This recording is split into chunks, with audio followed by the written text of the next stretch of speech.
On episode 246 of the 40 Plus Fitness Podcast, we meet Jeff Horowitz and discuss his book, Ageless Strength, Strong and Fit for a Lifetime. You can find the full show notes for this episode at 40plusfitnesspodcast.com/246.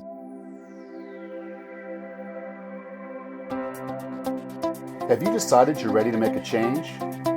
To reclaim your health and fitness? The 40 Plus Fitness Podcast is here for you. I'm your host, Alan Meisner. I'm an NSAM certified personal trainer with a specialization in corrective exercise and fitness nutrition. Let me be your coach as you find your way on your health and fitness journey. All right, let's go. If you know you need to do something right now to start really getting yourself in better shape for summer, I'd encourage you to go to 40plusfitnesspodcast.com/train, fill out the application, let's have a conversation and see if I can help you meet those health and fitness goals so you can look and feel your best this summer.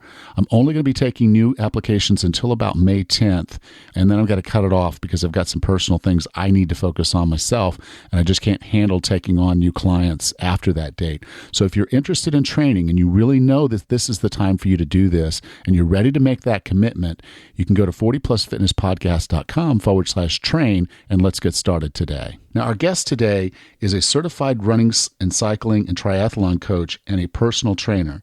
He is author of Quick Strength for Runners and Smart Marathon Training, How to Run Your Best Without Running Yourself Ragged. Our guest today is Jeff Horowitz, and I know you're going to enjoy this conversation. So I bring you Jeff Horowitz.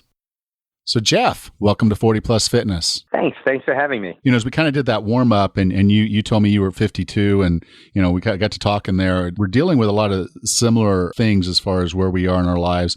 You're a little different in that you also run the marathons. You're about to run the London here soon. And I've done marathons in the past, but, you know, my focus now is more on trying to get strong, trying to maintain, retain, and get maybe a little bit more muscle mass, but also just maintain my strength, because I've seen several studies that have linked longevity to strength, and knowing that strength is going to be important for me as far as the way that I approach my life. Because, you know, again, as you get older and want to remain independent, if you can't do basic things for yourself, then you're not going to be able to survive, or at least not be independent the way that you want to be independent. And that's what I really like about your book, Ageless Strength, is that it's not about just getting really honking strong. It's really about having the right approach to strength, particularly as we age. And that's exactly right. And you touched on something there that I think is so important. There are actually two things going on what you just said.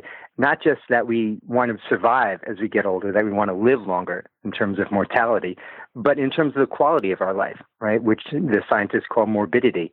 So it's not just about having, as they say, you know, a lot of years in your life. It's a lot of life in your years.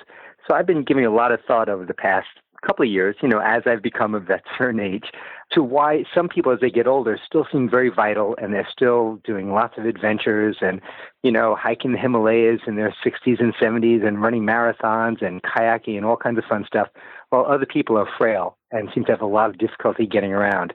And that has a lot to do with how we live our lives. Obviously, there's a genetic component, but so much of how we age, not just how long we live, but how we age and the quality of it, has to do with how we treat ourselves and the kind of strength and kind of balance that we maintain in terms of functionality. And that's really what I was aiming to touch on with Ageless Strength. And I think you did. And you know, it's kind of one of the funny things as I got into lifting again to just start focusing really on strength, because recognizing being over 50 now, the mass will potentially come a little bit, or at least I'll be able to maintain mass as I lift. But what I've found is, and it's your approach in the book, which I love, is that you're looking at not just strength, but you're looking at balance, and you're looking at being functional. And when I started really focusing on just being functional, having better mobility, what I found was my strength just naturally got better. You know, I was able to, you know, get into the depth of a squat, which when I was younger would not have been able to do. So I'm actually now lifting weights very similar to the weights that I was lifting when I was in my 20s, when I was much more focused on being a bodybuilder. But at this point, for me to say, okay, at 50, I'm much closer to where I was at 29 than I was when I was, 40. And that's what I like about the book is it kind of has that principle that, you know, we have the capacity to build strength, to build balance, and to build function as long as we put in the effort and we do it in a very smart way. So could you take a little bit of time to talk about the three categories that we just talked about, balance and strength and functional, and really kind of wrap that up in what that means to you and how we can apply that to our training? Sure. And these are three categories that I think of really in terms of being challenges, right? And by that, I mean, these are things that are part and parcel of just our lives, the way our bodies work at all times. But when we're younger, we can get away with a bit more. You know, that we have, you know, we're on a growth spiral with our bodies. So we're putting on muscle mass. We're getting stronger through our teens, through our early 20s. But at some point, as we get older, we experience changes. And those of us now of this certain age, you know, usually recognize this. We see it in ourselves. And there's a lot of literature out there on this, that our bodies stop producing as much of the growth hormones that we used to have. We lose some strength. We lose some muscle mass. We lose some of our balance. And I talk in the book about the figures on and the studies on how, as we age, much more at risk for falling, for having these catastrophic injuries from falling, loss of balance. So what I want to do is identify the greatest challenges that we face as we get older and attack those head on, because I don't think that these are problems so much as I say, challenges. And if we meet them and we train towards solving some of those problems, or at least addressing it, we can maintain health and strength. And as you said in your own experience, even all of the strength we had earlier, as we, you know, get into our older years and still have a high quality of life. So with each of those categories, there are very specific things that I had in mind. So, for example, with strength, as we get older, as I just alluded to, we start losing muscle mass.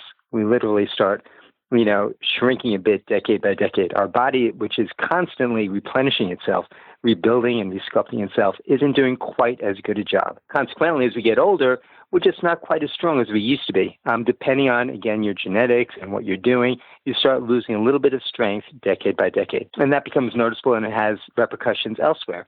So, for example, in another one of the categories, I have balance. If you start losing strength, that translates into not being able to support your body as well.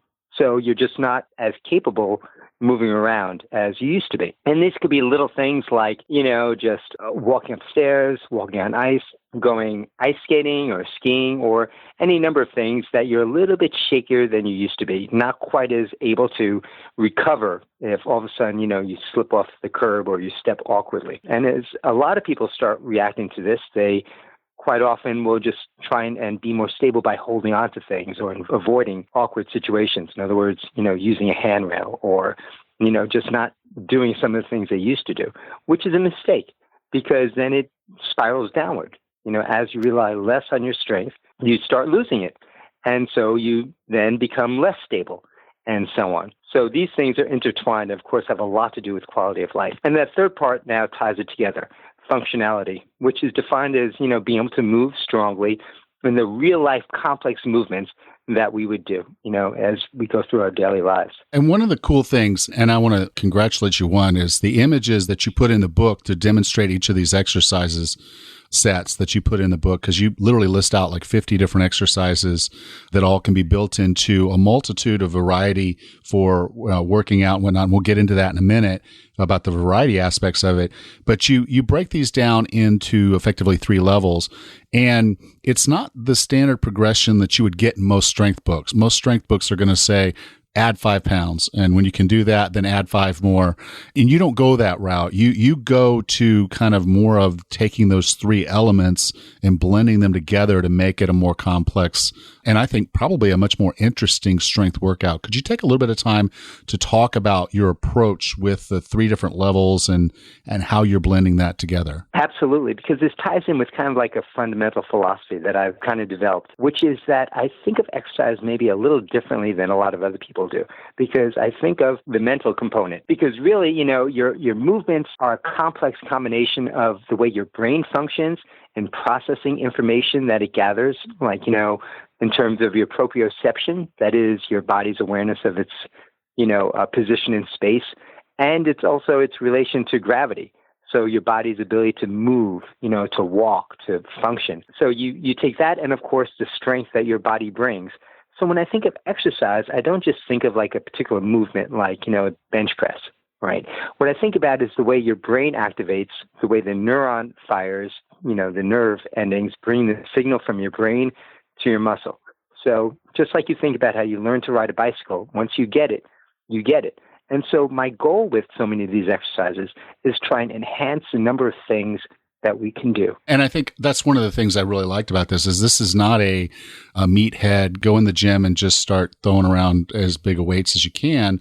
You're using a lot of body weight exercises. You're using the BOSU, which is kind of the balance ball itself, and kind of taking those concepts and really blending them together to say, okay, we can make this exercise much more difficult if we do this one little thing.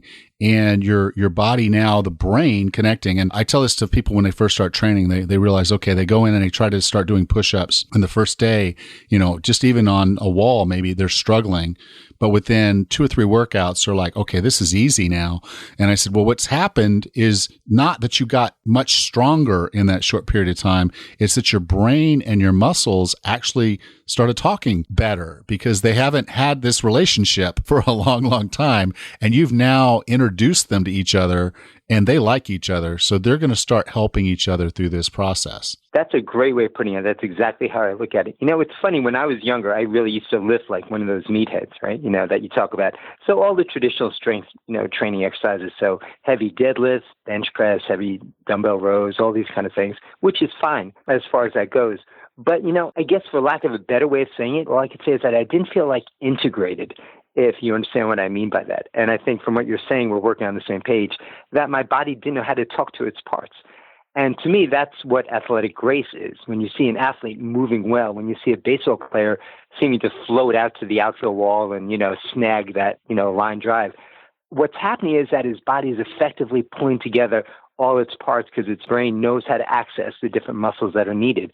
I didn't have that when I was doing all those, very standard strength training exercises. So what I was hoping for here is to do, more of, less of trying to get you to learn exercises and more about challenging your brain in different ways to solve certain problems. And when you solve the problem, let's say standing on one leg and moving a weight a particular way, then that's great. Let's move on to solving another problem. And when you do that, not only are you enhancing the capability of movements that you can do really well, right? Like learning to ride a bicycle and you never forget, but it makes it more interesting. I mean, people think because this is my thing, I'm always thrilled and excited to be in the gym and to run and do all that. There are days when it's a little boring. I've done the same old thing. But if you're constantly trying to challenge yourself and say things as simple as, hey, I wonder how I can make this a little bit tougher. I wonder how I can decrease balance. And I wonder if I could do this on one leg. I wonder if I could do it with my eyes closed. Now you're bringing in change and your body appreciates it, your brain appreciates it, and it makes it more fun. And that's the driving essence behind Ageless Strength. And the other cool thing about this is when you're practicing your strength training this way and you incorporating these other things, it's going to make you better in other fitness modalities. So, like you're a runner, if someone were playing tennis, or, even doing something just as much as like hiking, just your capacity to deal with these different environments and the connection now that your brain has with the muscle is just going to make you that much more effective at everything you do. And that's absolutely right. And, that's the way we used to be. When you think about, the way we used to live, even as recently as maybe 100 years ago, we didn't just do one thing, to do a multitude of things. You go back a little bit further, in terms of our evolutionary history, we may have to climb, we may have to run, we may have to duck, we may have to roll, we may have to swim, a million different things that, we might require of our bodies just to survive on a given day. And so our bodies, are amazingly complex machines, and they were able to handle all these tasks. And somehow as we got along further into, our civilization, we kind of lost touch with some of that. And as you start reintroducing it, not only do you become healthier and more fit to do anything really, like you said, tennis, running, climbing, hiking, you find, I think I do, and most of my clients seem to, that you actually start enjoying this because your body is moving in a way that feels comfortable for it. Your body really kind of likes moving this way. When you do certain complex moves, it's almost as if your body says, oh yeah, I get this. This is fun for me. This is how I like to move.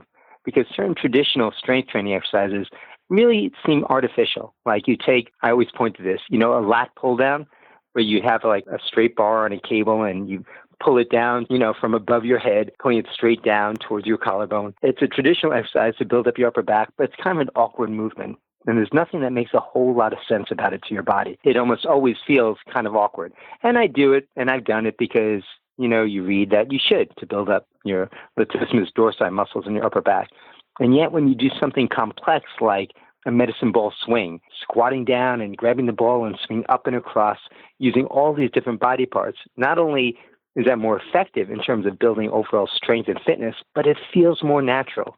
This is the way your body really is used to moving. Well, Jeff, what you're talking about is called play. And we used to do that as kids, climbing the monkey bars and running and riding our bikes and jumping over and jumping into the pond, the puddles. And we used to just do this as a natural part of play. And then for some reason, as adults, we don't think we can continue to play. But the exercises you have in here are effectively, if you think about it, they're play. And so you introduce variety into this thing. And there's several different things that you kind of get into is to say, okay, so you can go through the two workouts that I think you had two workouts in there. You can kind of go through those two and get different levels. And I think you're going to go through the levels at different paces, just depending on how well you do on different things. So that's fine. It kind of builds up. You're working your way up the levels. But then, there's a point, okay, I've had this book now for a year and I've done all these exercises and I'm actually getting very good at most, if not all of them. Then you kind of add some variety to the mix. And so could you kind of talk about when you get into the variety of how all this can kind of be blended together to really kind of give you almost an unlimited amount of exercise and opportunity? That's right. So the way the book is set up, there's quite a few workouts listed there. I think we had a total of 9 different workouts. I have to go back and check the exact number. But I wanted people to be able to pick up the book and not have to think too much about it and immediately get into doing exercises. And what I do with those is I have progressions where as you become adept at one given set of exercises, we increase the challenge or we change it up. Again, engage your brain in problem solving by giving it something new to do. And that's fine. But, after a while, you get through all the workouts and you think, well, then what? And that gets to something else that I really want to accomplish with this book, where I want to make it really pretty easy for people to just put together their own workouts. This is not rocket science and it's not that hard to do, but people often feel very intimidated. When they think, okay, what should I do now? What is a good, effective workout? So what I did here is list exercises under each of those 3 challenges that we've just talked about.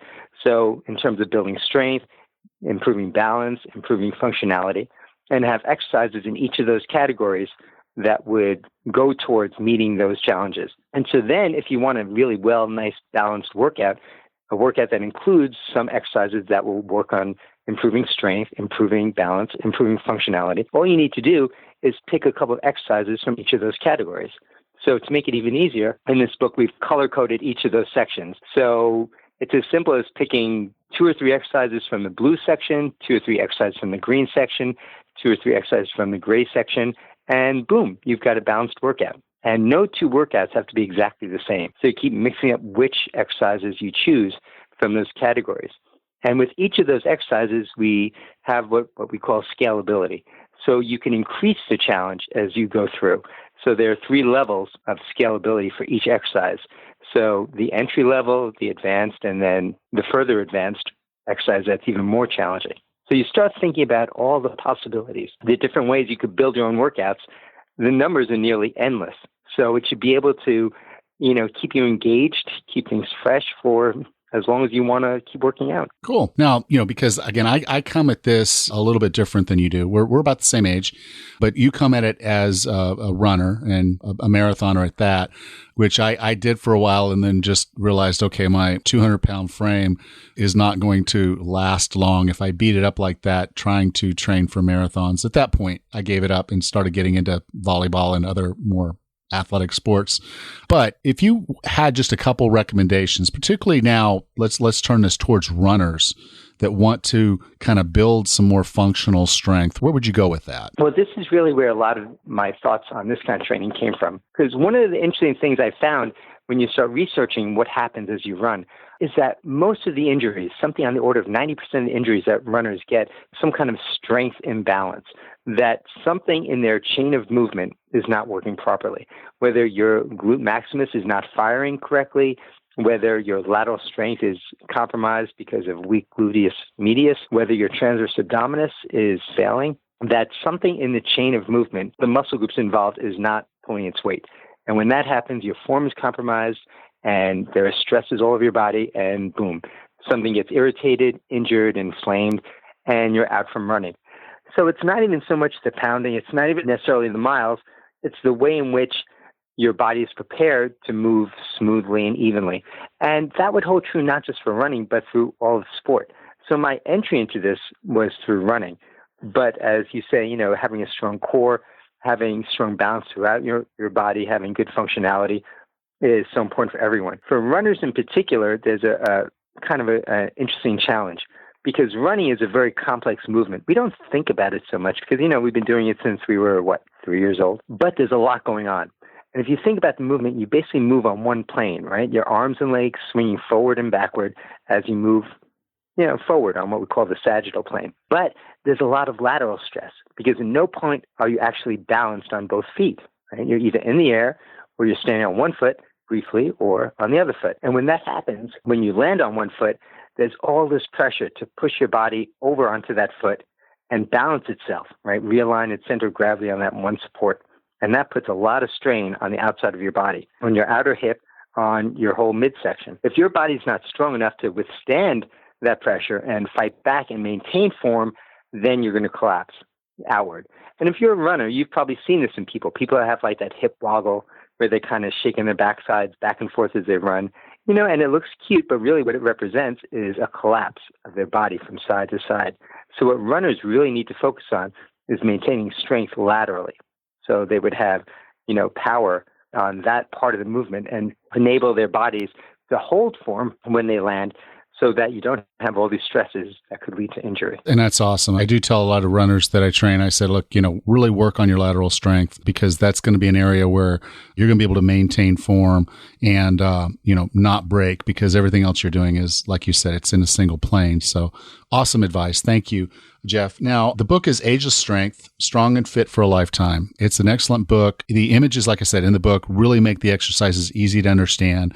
3 levels, over 50, I think there's 50 exercises in the book. So it's like this great opportunity for you to have variety in your workouts, get stronger in a functional way that's going to make you better at just about everything else that you want to do. If I wanted to introduce someone, get them to the book or have them learn more about you, Jeff, where would you like for me to send them? Well, if they want to learn more about the book, they can go to Velo Press, that's a publisher.